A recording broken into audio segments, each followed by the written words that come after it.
Dudley Sirisena මහත්මයා කෝටි 100ක Rolls Royce එකක් පදිද්දී එයාගේ පුතා ලංකාවේ පාරවල් හොල්ලන්න පාවිච්චි කරන ලංකාවේ දරුණුම සුපර් කාර් එක මොකද්ද දන්නවද මචං?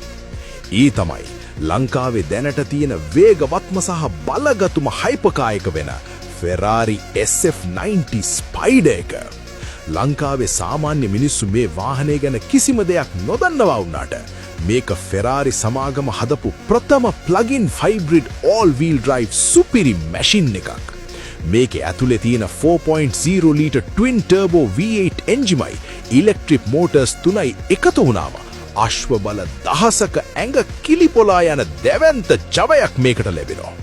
තප්පර 2.5ක් වෙනි කෙටි කාලයකින් බිඳුවේ ඉඳන් 100 දක්වා වේගවත් වෙන්න පුළුවන් මේ ස්පයිඩර් වර්ෂන් එකේ වහලය තප්පර 14කින් සම්පූර්ණයෙන්ම අරින්න පුළුවන් විදිහටයි නිපදවලා තියෙන්නේ. හැබැයි මචං ලංකාවේ වාහනවලට ගහන දාර ටැක්ස් සෙල්ලම නිසා මේ වගේ ලෝක මට්ටමේ සුපිරි ඉතාලි මැෂින් එකක් ලංකාවේ පාරකට බස්සන්න රුපියල් කෝටි 30 ගණනක දැවැන්ත මුදලක් වියදම් කරන්න සිද්ධ වෙනවා. ඩඩ්ලි සිරිසේන මහත්මයාගේ රෝල්ස් රොයිස් ෆැන්ටම් එක තනිකරම මාලිගාවක් වගේ අති සුපිරි ලක්ෂරි වයිබ් එකක් දෙද්දී පුතා පදින මේ SF90 ස්පයිඩර් එකෙන් ලැබෙන්නේ ෆෝමියුලා 1 රේස් කාර් එකක වගේ දරුණු ට්‍රැක් පර්ෆෝමන්ස් එකක්.